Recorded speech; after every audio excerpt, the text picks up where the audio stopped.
My attention is going from presence to the mind, and the more the mind chatters and the louder it is, the more my attention goes towards my mind. My question is, how do I let go of even the attention? Okay. You say that your attention is drifting between the state of presence and towards the mind. So there's this movement. Attention goes towards the state of presence, you say, but sometimes it's also fluctuating and moving towards mind. And the louder the mind stuff becomes, the more the attention is stuck there. Okay? But that is a report you have made. And the report means that attention is going to the state or the sense of presence where it stays.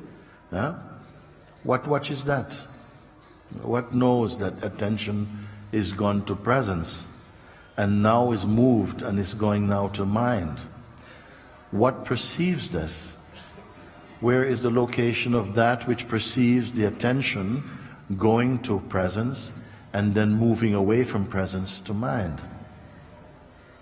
First of all, you have expressed a fact. The fact is that whether the attention goes to presence or to mind, it is observed, isn't it? But try and understand that first of all. You say the attention moves to presence. Where is presence? If you don't understand these terms, you will soon come to understand them, even if we don't explain. You see? But you say the state of presence is the feeling of being. It is the most natural thing. We don't have to talk so much about it. When you say or feel I, the feeling I or I am, it means I exist. I am. Am means to be. I is what? Which is the I that is being. I'm going to make it easy. Just I refers to consciousness. I, consciousness, am. And I am here. That's what the sensation is. I am here. But because it has been so much associated, it is not a person. The sense of being is not personal. It is not a person. But because of habit and conditioning, whereby we believe that we are our bodies, we will gradually come to see how that took place, and that we are our minds or conditioning and personalities and so on. Because of this belief, the I, which is actually the purest form of consciousness in manifestation, that I gets somehow converted into being a person. You see? So often when we speak I, and if you listen carefully when people are speaking, they don't know you're listening, and you see when they say I, what are they referring to? They often are referring to their person, their personality, their sense of themselves as person. But the true importance, the true meaning of I is the state of presence, which is why we are here, just to clarify that, not just intellectually, but experientially. That change is going to happen, whereby when you speak, not even only speak, but even as you function in the world of perceiving what the senses report, it will be coming to presence rather than to person. And that is going to make a huge difference to how this world will taste to you. The functioning of perception will have a much more profound impact. Impact has a very strong word, but the change will be impactful. Because when you experience from the state of person, it is a very chaotic state, very unstable state. The person is also a form of consciousness, but it is a very restless form of consciousness, very unstable. Presence, however, is very different. When we perceive from the place of presence, your field of view is more panoramic, more open, more all-encompassing, more silent, more joyful, more wise. So we can live a long time in the false idea of self, which is personhood or ego, until whatever the trigger is that helps us to begin to move away from the limited perspective of personhood and into the broader field of presence. You see? So I just use this moment to clarify a little bit. We will go over this again and again. So, what you are speaking, you say, I observe my attention going towards presence, and then going towards person or going towards the mind. And sometimes the mind becomes more and more loud. You see? And then I ask in turn, but both the sense of presence and the attention and the sense of mind are all perceived. Would you agree or not? Yes. Yes. Because then, if not only the mind and the thought activity is perceived, and nobody can refute that, the thought activity is also being watched, but the sense of presence also is watched. If the sense of presence is watched, it must be watched in or by something more subtle than presence. Would you not agree? You see? And even the attention, which is one of your most powerful instruments, the attention, because wherever attention goes, you're registering that as your experience. So attention has been put forward as one of the most powerful expressions of consciousness. But you are declaring that even the attention is observable. So therefore, something is more subtle than the attention itself.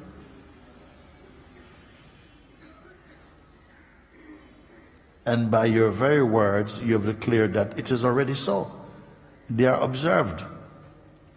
By what are they observed? I don't want a mental answer, you see. Look and feel. Are they observed or not? The sense of presence is what? That state of being which is not attached to anything that it is perceiving.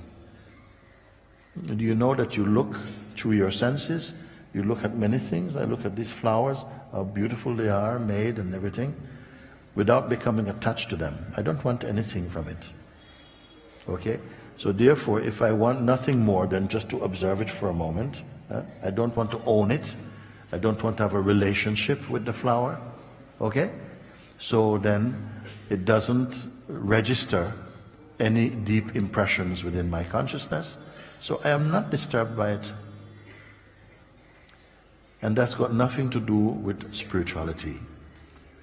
We are functioning like this about most things in life.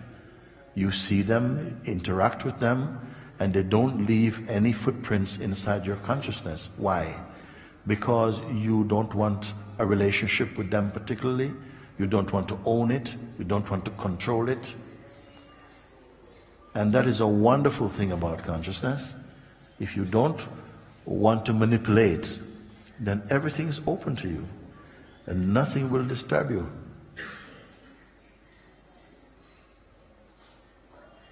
So the fact that we are perceiving doesn't necessarily lead to attachment to the objects of perception. And though you are perceiving, if you are not wanting to control, manipulate, own something, then you will enjoy the functioning of perception.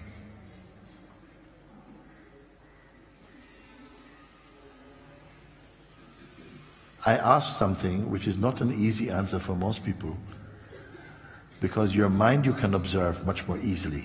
You can say, whoa, my mind is whoa. It's like it's going to burst open, my head is going to burst open with thoughts. There's so much pressure going on. So there's something aware of this pressure. So if I say to you, just let that pressure be for a moment, okay?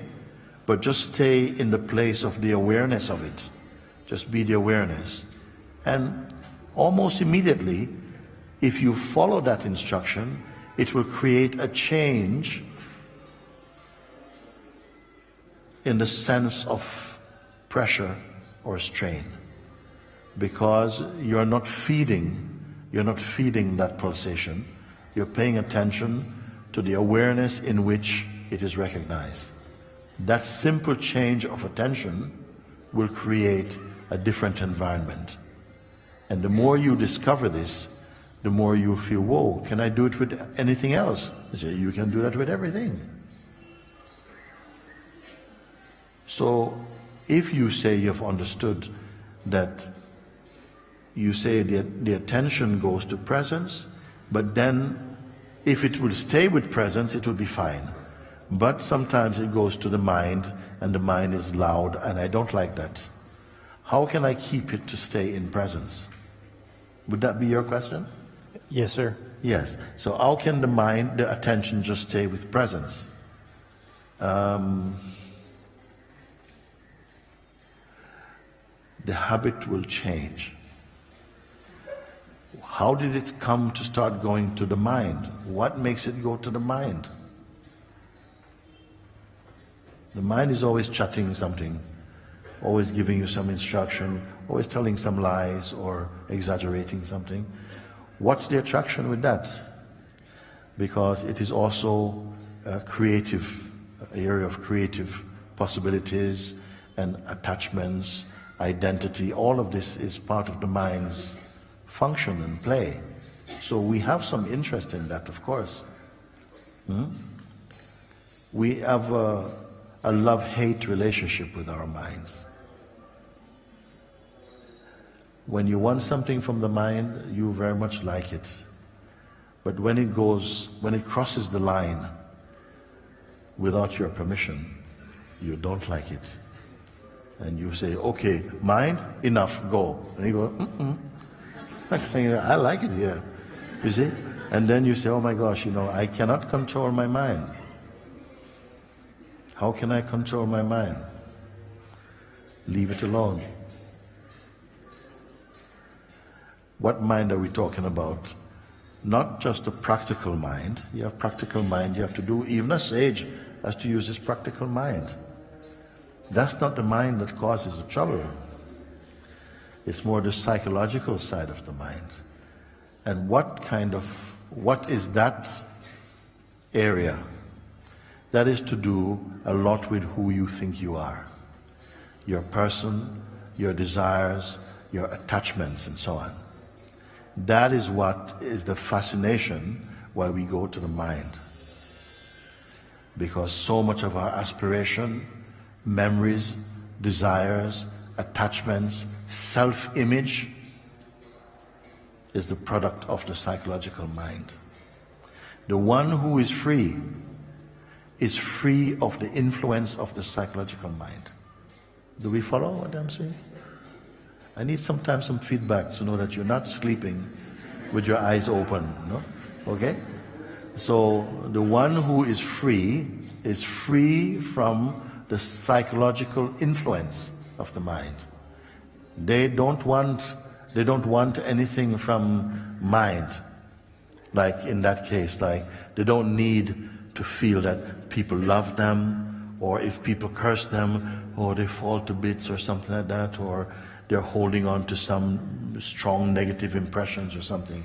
They have transcended that, as you can yourself, and will.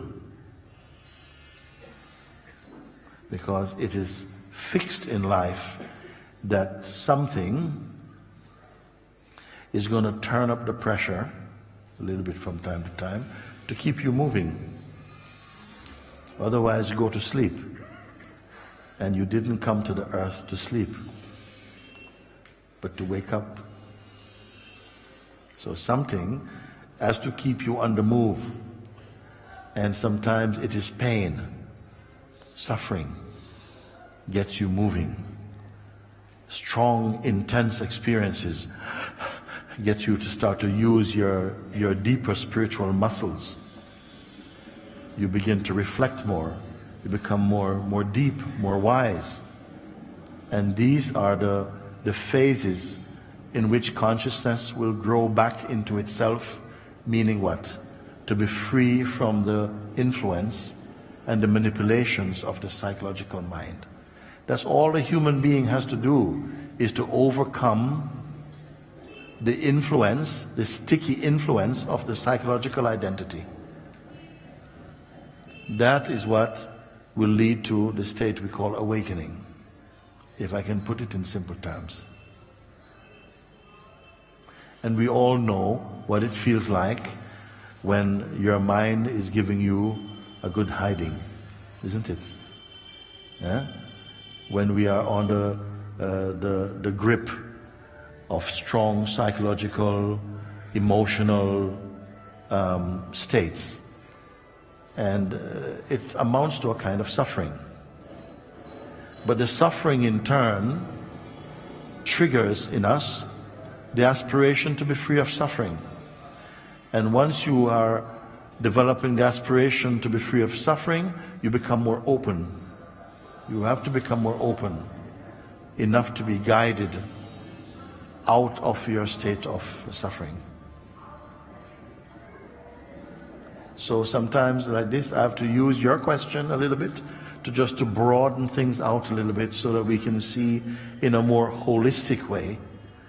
And all of this is going to help you in some way to just to see in a more, from a more aerial point of view, rather than from seeing from positions of ego.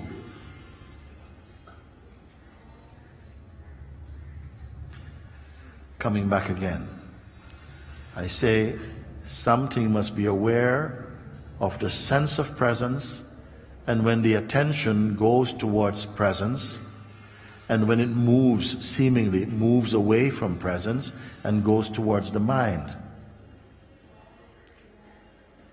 Here is a little tip for you, that all troubles are personal. All difficulties have the person behind them.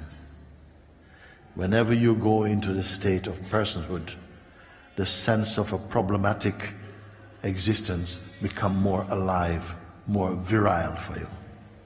The more you move into a less personal, or let's say an impersonal state of consciousness, the sense of problems are diminishing, and gradually you will not have in your mind that you can have some fixed problem.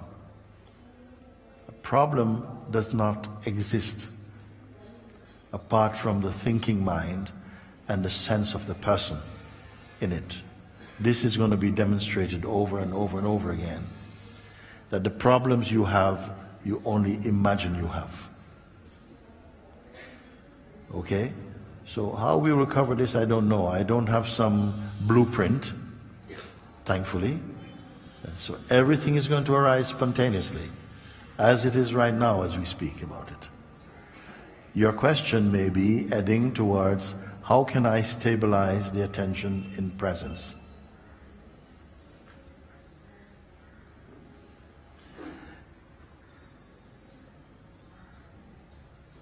If I ask you, not just you, anyone who wants to join in, any question I'm speaking about, anybody can join in, okay? That's economics. Because I can't go to each one like this, so anyone can be on this boat. If I were to ask you right now to leave this question aside, how can I stabilize the attention in presence? So leave this question now. Don't pick up any new question for a moment. Leave this question. Leave any question for a moment. Don't hold on to any identity. Okay? Don't hold on to any identity for a moment. Just while we're speaking, You want to participate in this? Because we can get somewhere right now. You don't hold on to anything. Empty the mind of all its obsessions or contents. Meaning what? Just leave it aside. Don't give any further attention. Don't be holding on to any favorite concepts for a minute. Just put everything down. No pockets, empty-handed. Can we do this? Leave everything aside now. And don't pick up any new concept.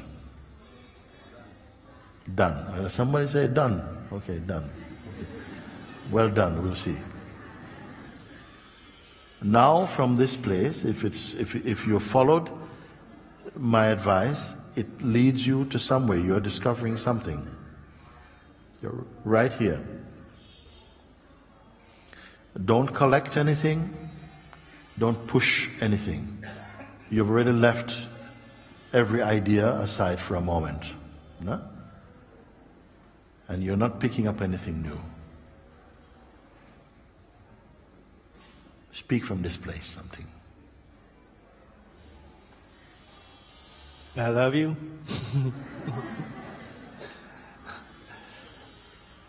Speak from this place. Don't hold on to any concept at all. First of all, you can do it, and remarkably quickly also. You're not holding on to any idea, but you're not suffocating your senses. Let the senses breathe. Let them be. Yes. Don't be a manager. Let the senses function by their own laws. You don't hold on even to the sense I. Even to the sense I and its content for one moment. Don't touch anything. No. And give me some feedback of what is your state right now.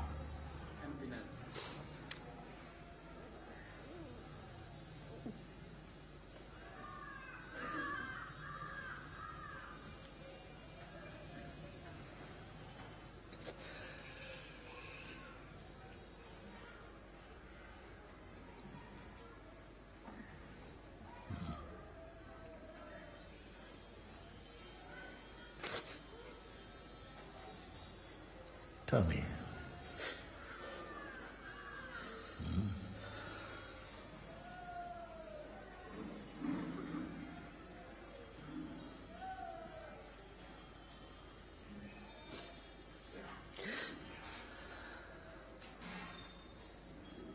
What is happening there?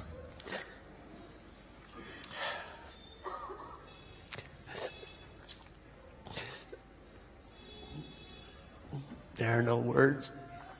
There are no words, no words. It's true, no words there.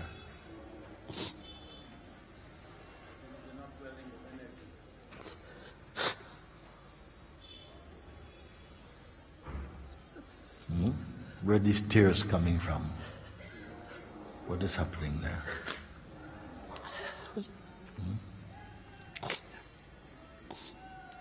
I don't even know. You don't know. That is perfectly okay.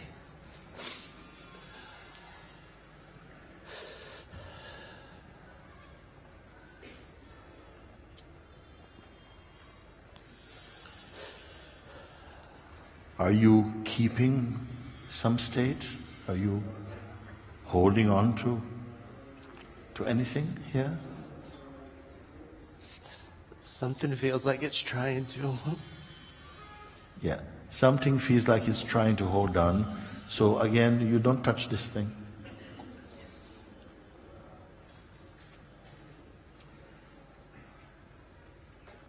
You're already here. You are already here. You're not trying to get here now. But this here is a much purer place than any former state.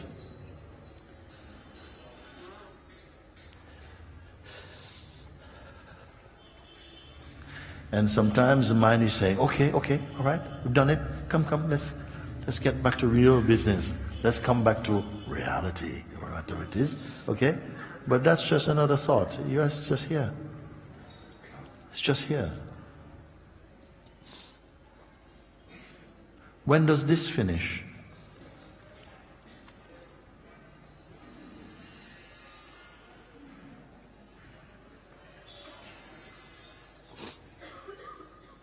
We're not speculating now.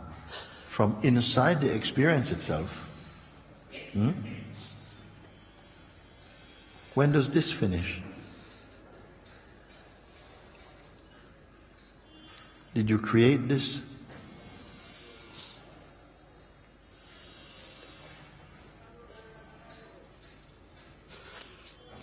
Again, you're not holding on to any state. I'm not asking you to create or to visualize something. Because any object visualized is only another image. It will pass and be replaced by another image. So don't engage with any images or any concept or any idea about self. Nothing at all. Leave everything. When you leave everything, you'll come to a point when there remains something here which cannot be taken out. It cannot be put aside. Are we on the same page with this? Because you are the only one who can validate what I'm speaking. If you follow, you will see, but where are you now? Are you in some strange twilight zone? How are you feeling when you're not attached to any particular concept? Any intention? Any object? Are you well? Are you lacking something? Are you missing something important?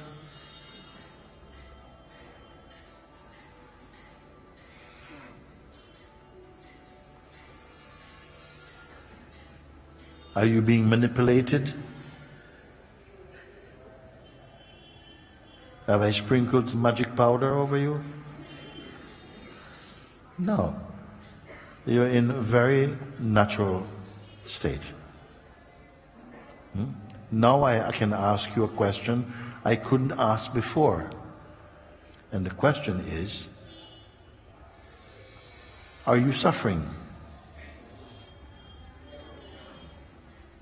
No. Would you like that this state should go away now? No. No. How will this end? Where does it finish? What time will it finish? What time is it there?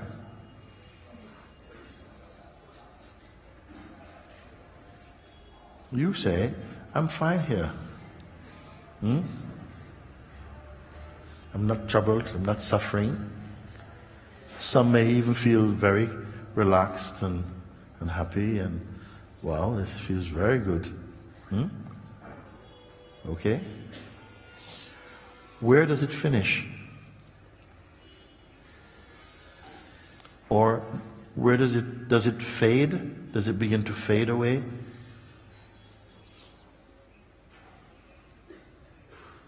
Some people say, yes, actually, I just remembered, I just got an email and suddenly that state is gone. The email didn't say that state is going to go, okay?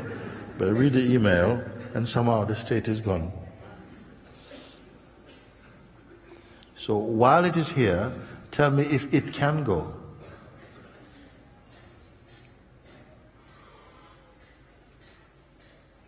And also, did it come?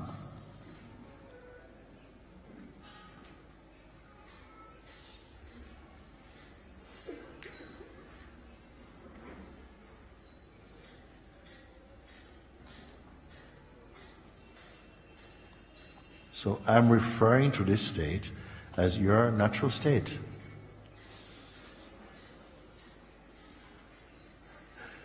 Do you have to keep quiet?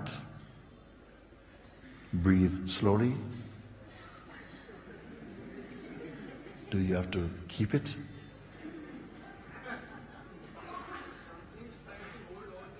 Huh?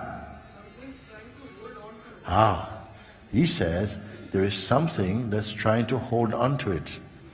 Now, some people may feel, they may even say, how can I keep it, Uji? How can I keep it? I'm saying, how are you keeping it now? There is a certain amount of vigilance necessary to maintain. He said there's a certain amount of vigilance needed to maintain the state. Okay? The vigilance is not to maintain the state. If there's a vigilance, it's the vigilance to see that you're not distracted from the state. Isn't it? It doesn't need your vigilance. It is. Okay? But if the vigilance is needed, is to watch that how quickly, because your mind even, you see, is going to try to distract you, and you know what one of the clever distractions is to say, how can I keep it? Well, it cannot be kept. It is your natural state. But if you buy this idea, yes, something is trying to keep it, to hold on to it. You see? And I say, no, keep holding on to it. Then I've given you a burden. Because you're holding on to it, hold on to it, hold on to it. Someone says, hey George, yeah? It's gone, isn't it? So, it is not something you have to hold on to. And it is not holding on to you either.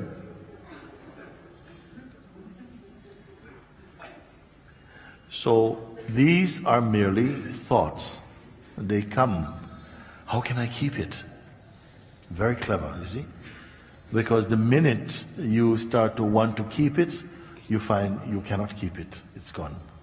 Then you say, oh my God, it's gone. You see? And these are just the illusions that are playing. Actually, nothing has happened. It is still the same. Don't pick up any new thoughts. You don't need them. We always feel that you need to prepare your lunchbox of thoughts for your picnic of confusion, basically. Okay? I'm going to meet this person, I must practice what I'm going to say. People even spend time in front of the mirror saying, okay, I don't like that. Okay? So we are afraid somehow to just be. It's like you have to be prepared. And nothing can prepare you for what you don't know is going to happen.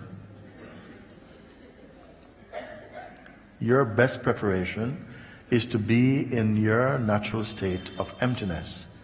But our culture and conditioning makes us afraid to trust that. You feel, if I don't practice, I won't know what to say. But when you practice what to say, and you say it in the moment, it's always out of sync with what is needed in that moment. Like the person who practices a speech 1 week before, and now delivers the speech, and nobody can listen to it. What the hell is he talking about? Because you're not in synchronicity. You don't trust yourself. You don't trust your audience. You don't trust consciousness. So how are you going to manage in this world? You're always out of sync.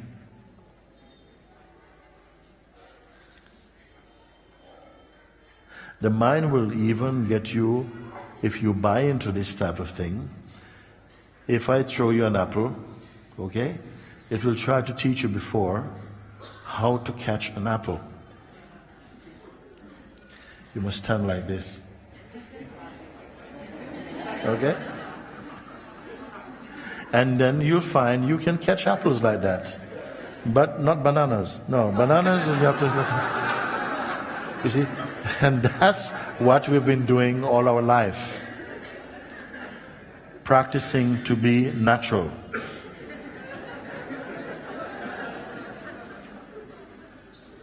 Natural does not need any practice. So if there's a practice, it begins to be how to avoid developing something you don't need. And this is what is going to take place a bit. No matter how much you rehearse and practice for life, you will never be in sync as much as one who is naturally awake and is totally unprepared in the way that you are thinking. They are totally meeting life spontaneously, intuitively, fresh. They are not saving up any kind of moves to manipulate or to influence or to trick things. So this is just a part of it. But this thing about being empty brings up fear in the mind.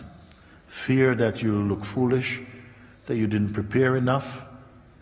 And of course, some practical things you have to prepare for.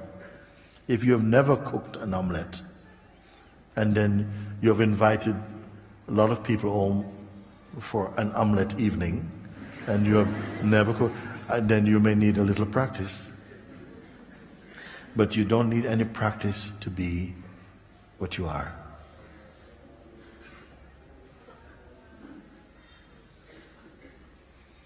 Simple exercise, leave everything, drop everything,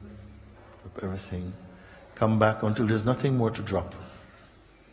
And pay attention to what is here as it is. And see if it can be defined.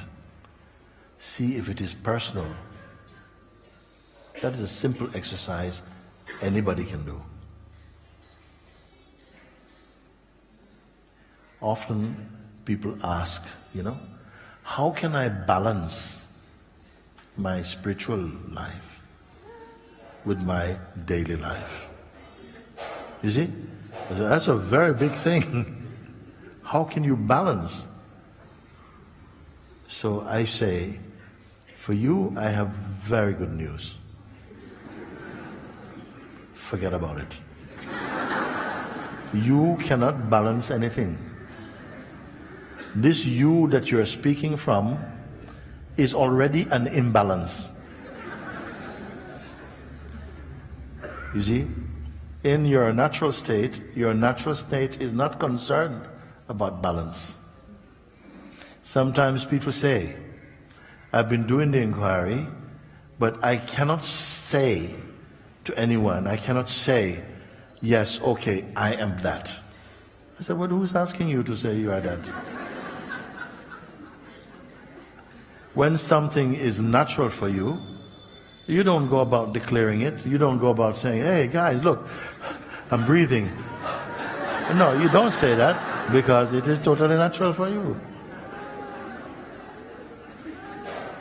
So if you say, look, I'm the awakened one, okay?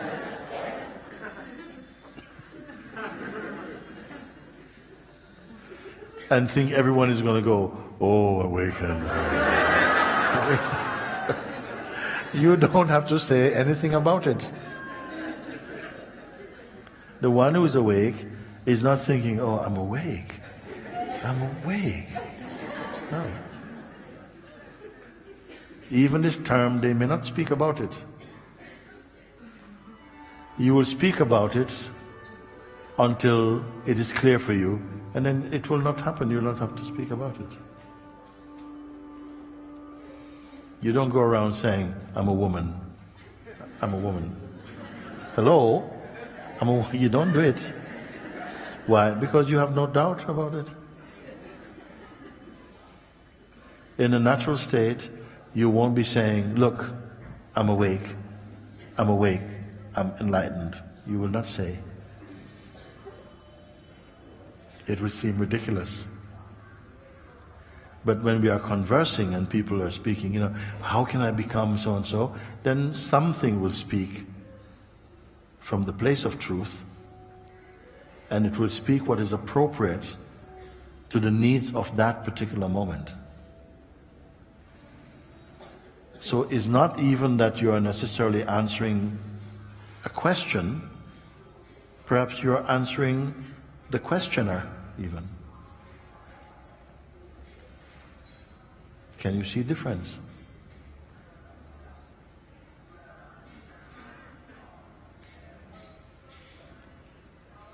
Not everyone understands in the same way.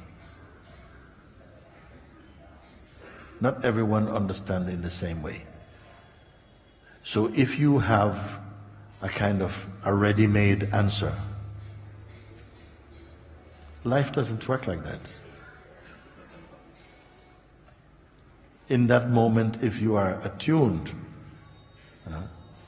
then what you speak, you may be listening to yourself for the first time. It can happen like that. Have you not surprised yourself?